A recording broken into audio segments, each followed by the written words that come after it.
Olá, amigos. Nossa saudação fraterna a todos, esperando encontrá-los todos com saúde, com paz, com entendimento fraterno e que todos os recintos domésticos, todas as famílias, possam ser envolvidas nessas energias luminosas, energias pacificadoras que provêm direto de Jesus Cristo e de sua falange de trabalhadores da luz. Desculpe. Então, nós vamos hoje, estamos com planos, com intenção de falarmos sobre a questão do túmulo vazio. O que representou, qual é a mensagem que Jesus nos deixou lá no túmulo vazio, com aquela figura do túmulo vazio. Aliás, tudo em Jesus tem uma simbologia, um objetivo de transmitir ideias espirituais. A proposta de Jesus é uma proposta espiritualizante. Evidentemente que nós estamos na matéria, precisamos da matéria para poder nos espiritualizar, por enquanto, através das diversas experiências que a matéria nos propõe. Precisamos ter domínio sobre ela, não permitir que as seduções materialistas possam encontrar guarida em nossos corações, em nossas concepções, em nossa inteligência, porque a matéria, como nós sabemos, é sedutora. Ela nos seduz a ponto, muitas vezes, de nós trocarmos Jerusalém por Jericó. Quando Jerusalém representa esse processo espiritualizante da mensagem de Jesus, e Jericó, o mundo de César, a horizontalidade. Um mundo de César muito importante na medida em que nós qualificamos esse mundo como meio. Jesus, quando se referiu a isso, ele disse: o meu reino não é deste mundo, ou seja, deste mundo de Jericó. Jesus é do mundo de Jerusalém, dentro dessa simbologia que nós estamos colocando. Porque o templo de Jerusalém também estava situado, e ainda está, situado aqui no nosso plano. Mas tem uma simbologia, Jesus pega esse símbolo para nos apontar para a espiritualização. Aliás, nós vamos recordar para os irmãos que nas três revelações, na primeira, na segunda e na terceira revelação, lá nos mandamentos, como Moisés, como apresentador dessa revelação, depois vamos ver em Jesus, nos apresentando a segunda revelação, que é a revelação da misericórdia, porque se Moisés mostrou a justiça da lei, Jesus veio mostrar a misericórdia da lei. E com as diversas encarnações que nós tivemos desde lá para cá, nós nos habilitamos a encontrar com a doutrina espírita a verdade da lei. Só que para isso as nossas encarnações precisaram ter um certo objetivo espiritualizante. Aqueles que foram aproveitando esses aspectos espiritualizantes de todas as encarnações, de certa forma se capacitaram para entender o Espiritismo como terceira revelação. Então nós estamos não querendo nos colocar adiante de ninguém, nem de nenhuma filosofia, de nenhuma religião ou de nenhuma ciência, Mas a doutrina espírita ela tem uma abrangência muito grande, né? Ela abrange os 3 círculos do conhecimento humano, que é o círculo da ciência, o círculo da filosofia e o círculo da religião. É muito importante que o estudo da doutrina espírita ele vai contemplar, né?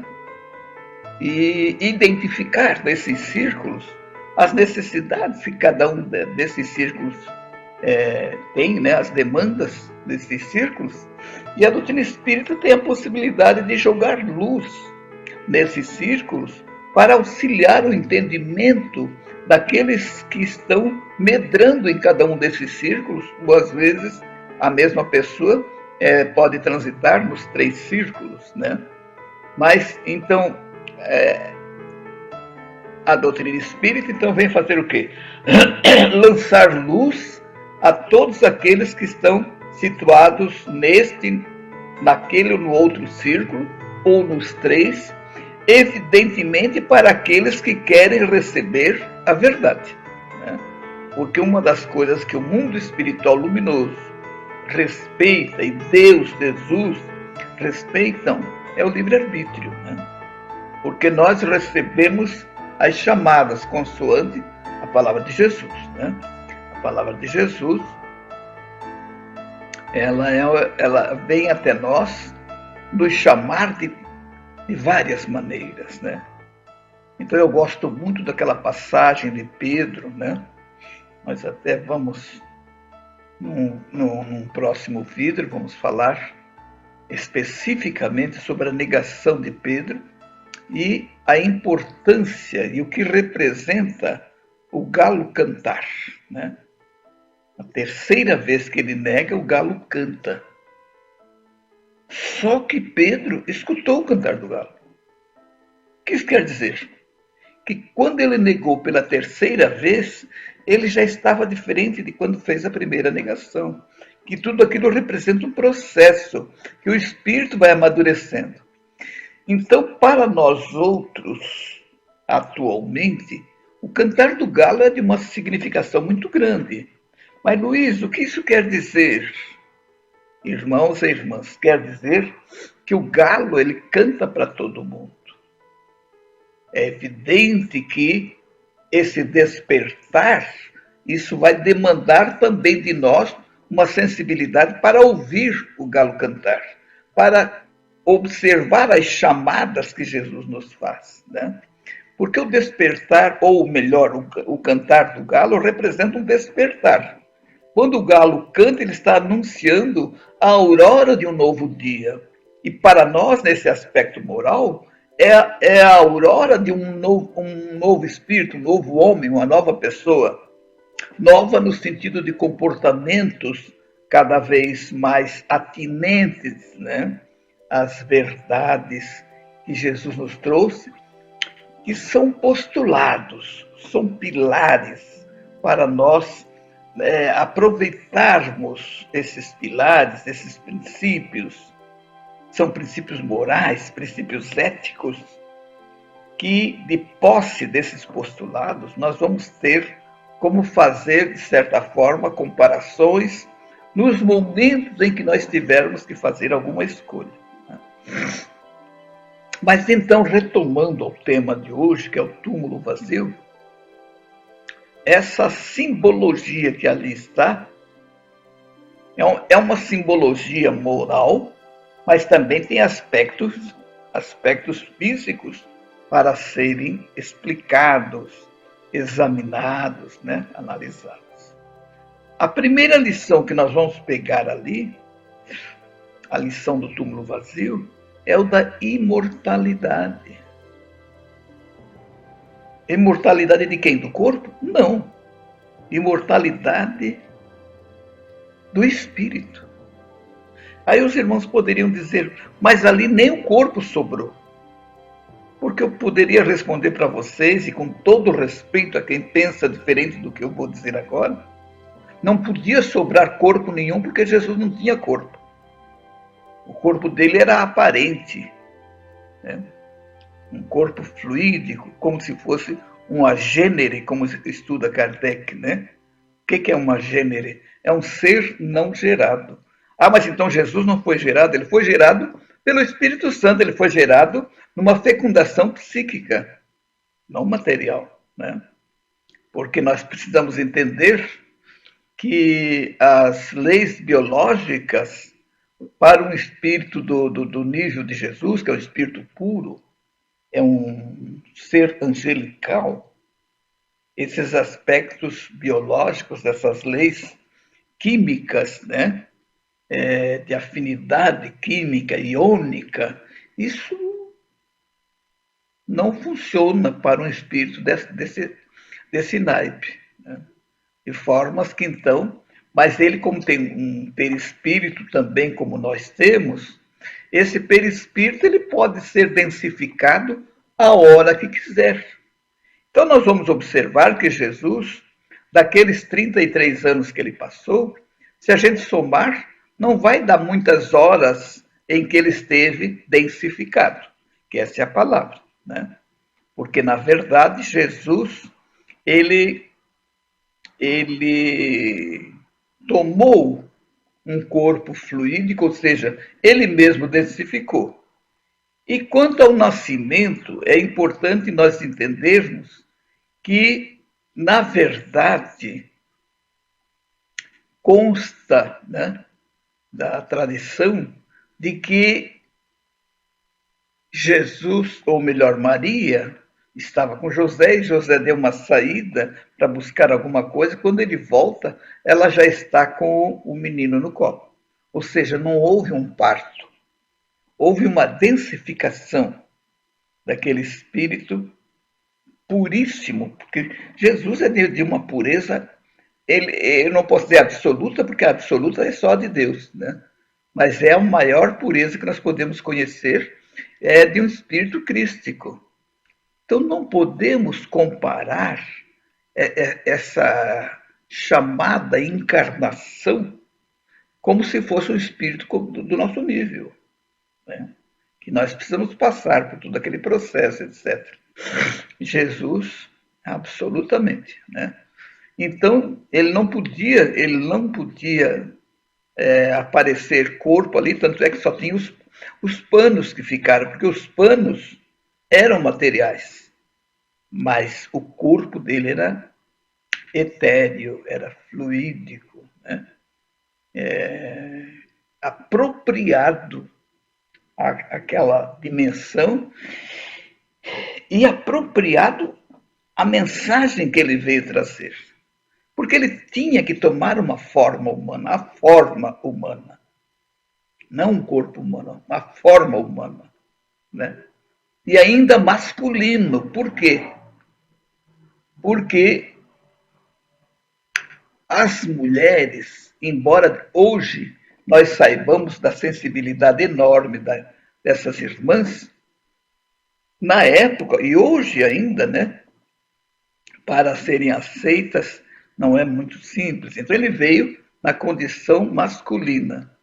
Nós sabemos, por exemplo, Chico Xavier, a gente sabe que ele tem uma alma feminina. A gente vê das diversas encarnações que ele teve, foram encarnações femininas, né? Então a gente sabe que ele. Mas por que ele não veio como mulher? Porque as portas se abrem mais para os homens aqui na nossa sociedade, uma sociedade bastante machista, bastante preconceituosa. Então ele não teria, Chico Xavier não teria o mesmo êxito se ele viesse no corpo de uma mulher. Nós temos um grande exemplo de uma grande médium que é muito desconhecida pelos espíritas, que é a nossa querida Ivone do Amaral Pereira. Uma médium fantástica, mas quem conhece a Ivone? Poucos espíritas estudaram os livros dela. Eu particularmente, estive com ela no Rio de Janeiro. Ela morava no bairro Piedade. Um amigo nosso, o Hilton Ramos Oliva, que nós nos encontramos lá no Rio, e ele também morava no bairro Piedade, e ele nos convidou para passarmos uma tarde com ela. Foi assim, de uma felicidade incrível. Mas é a velha questão. Então, nós ainda estamos vivendo, hoje ainda, mas na época de Jesus era mais ainda, né? A questão da mulher. Eu sempre gosto de lembrar que lá na multiplicação dos pães, consta lá de que haviam 5.000 homens, sem contar as mulheres e as crianças. Ou seja, mulheres e crianças não eram contados, porque não entravam nas estatísticas, não tinham esse valor que tem hoje, né? Que ainda não é aquilo que a gente já poderia ter entre nós. Vemos isso na política, né? Vemos isso nas empresas. A esmagadora maioria é masculina. Então, é claro que nós estamos amadurecendo, é claro, né? Então, nós tivemos, assim, ao longo, né, das nossas existências, diversas mulheres que foram fantásticas. Eu estou lembrando da Hipátia de Alexandria, Hipátia com H. Essa Hipátia, ela era ligada diretamente à astronomia, dava aulas de matemática, mas foi atrocidada, foi morta, né, pelos seus contemporâneos.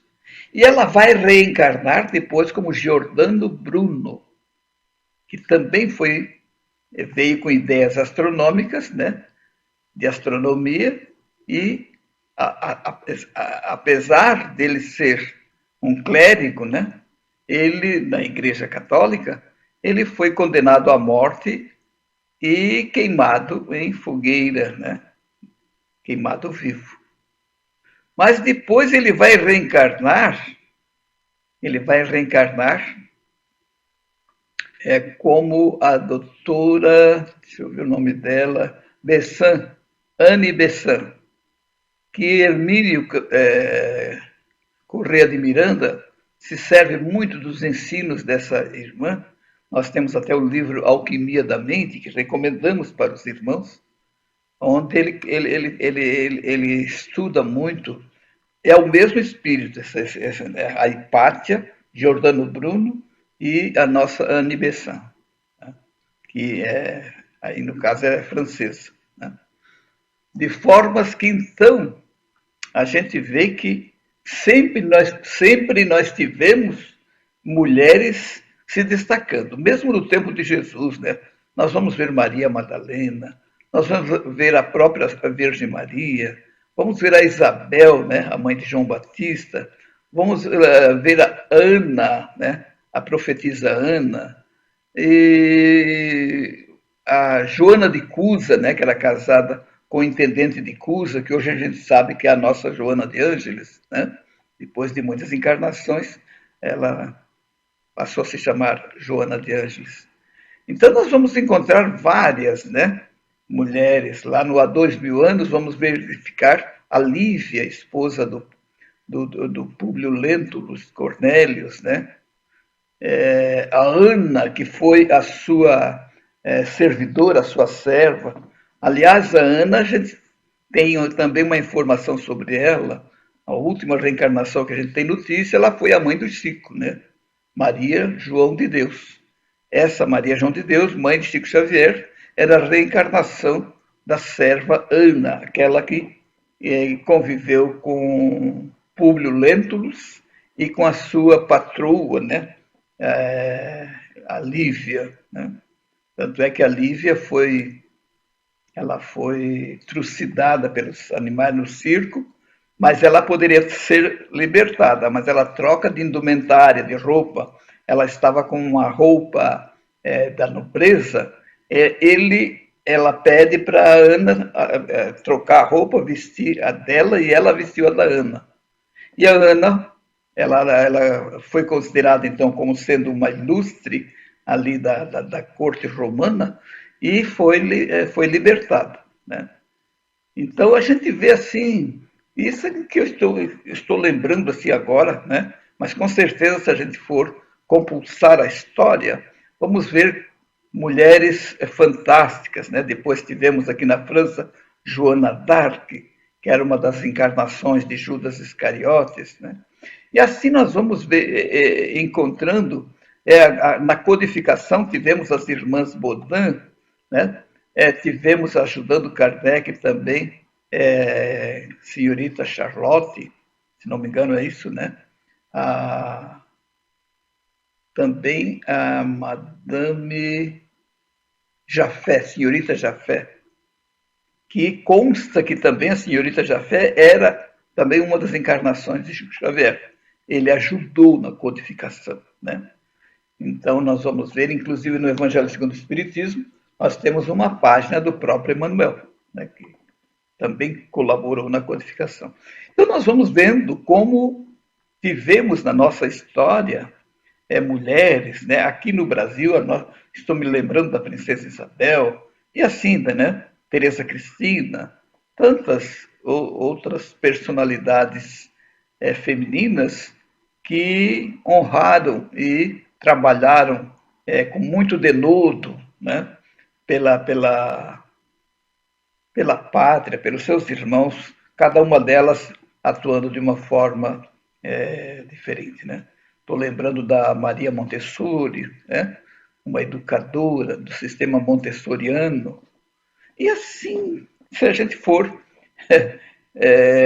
continuando, mais lembranças vamos ter de mulheres fantásticas. Eu peço perdão aos irmãos e irmãs se deixei passar algumas importantes, mas isso não diminui em nada a importância dessas que não foram mencionadas, né?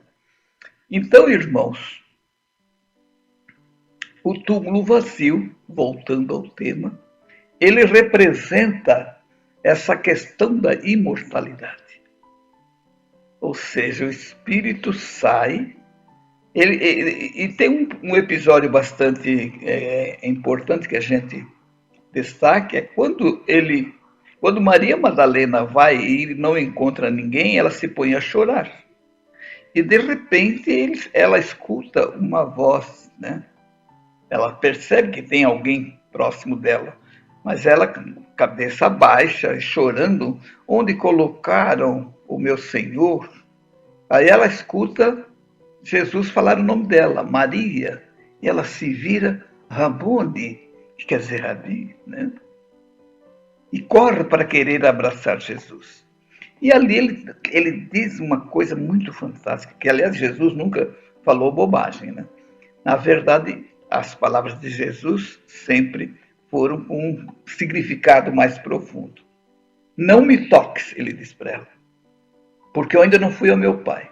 Por que ele pediu para não tocá-lo? Porque ele não estava densificado. Ela viu ele pela sua mediunidade. Mas ele não estava. Ela ia pegar o vazio. E aí a frustração seria grande. Porém, depois que ela vai lá para os apóstolos, lá para o cenáculo, onde eles se reuniam, e falou dessa mensagem, e Jesus posteriormente aparece para os apóstolos, né? Aparece, mas Tomé não estava presente. E aí, irmãos, quando o Tomé volta, que eles dizem, né? Olha, Jesus está vivo, Jesus veio aqui, etc. Ele disse, eu só acredito se eu tocar nas suas chagas. Olha só. E Jesus volta.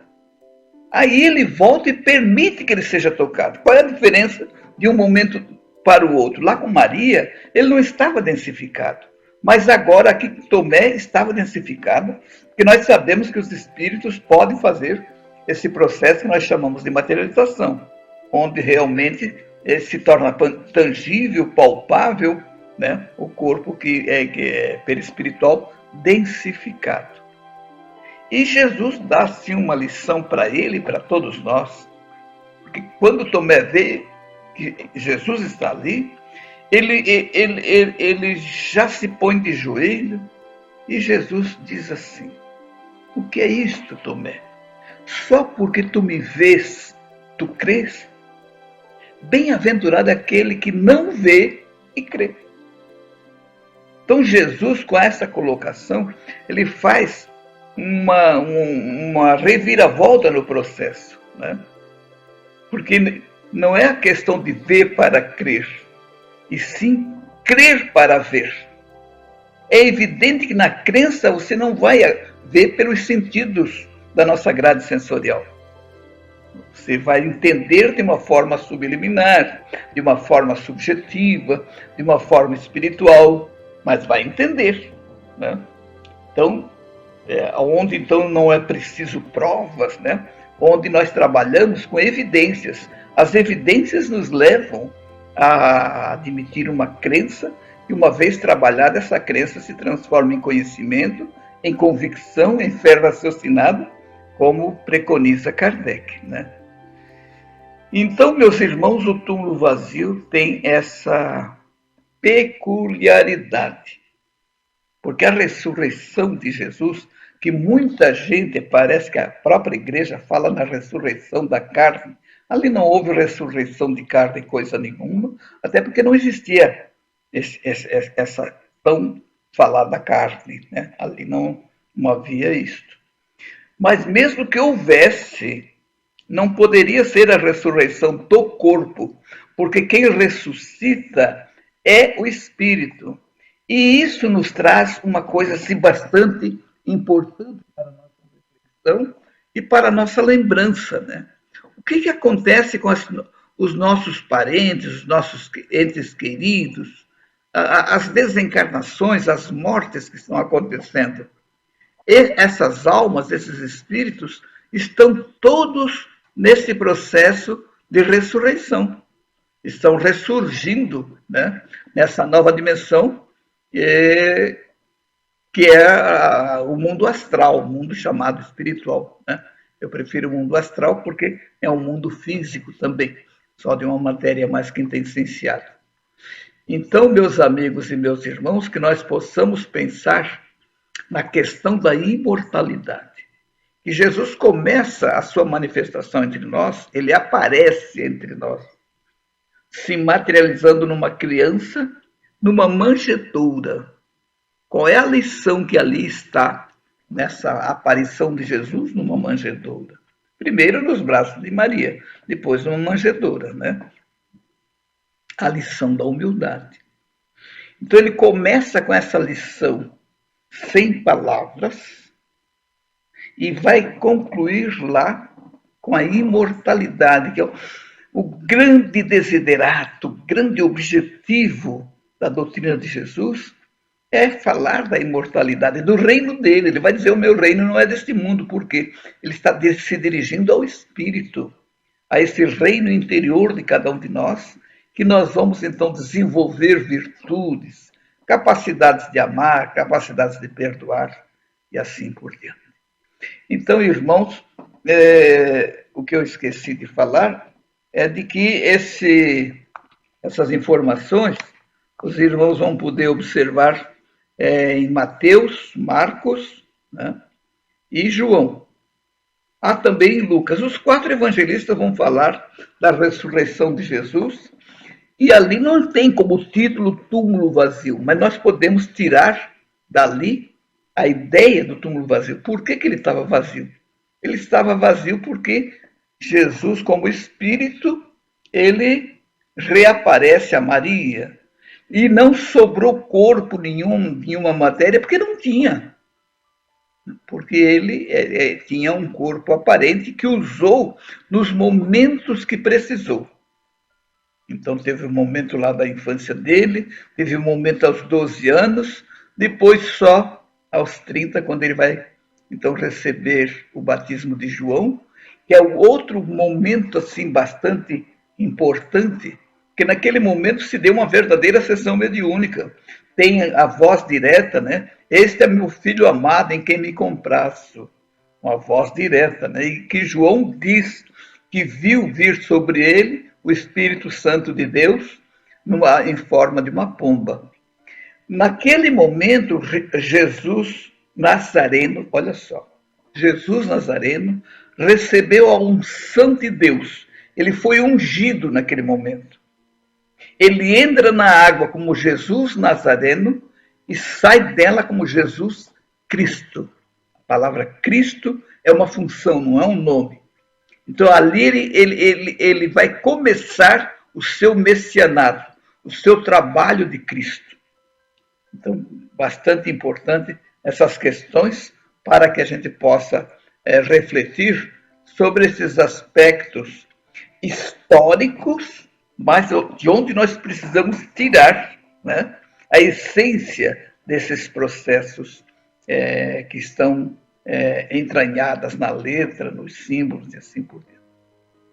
Irmãos, nós estamos agradecidos pela possibilidade de fazermos mais este vídeo e que com certeza, temos a certeza que muitas pessoas irão nos ouvir ou assistir esse vídeo e que tenham a certeza que as nossas intenções são de cada vez mais nós nos vermos como espíritos e Jesus a nos passar ensinamentos para nós como espíritos, né?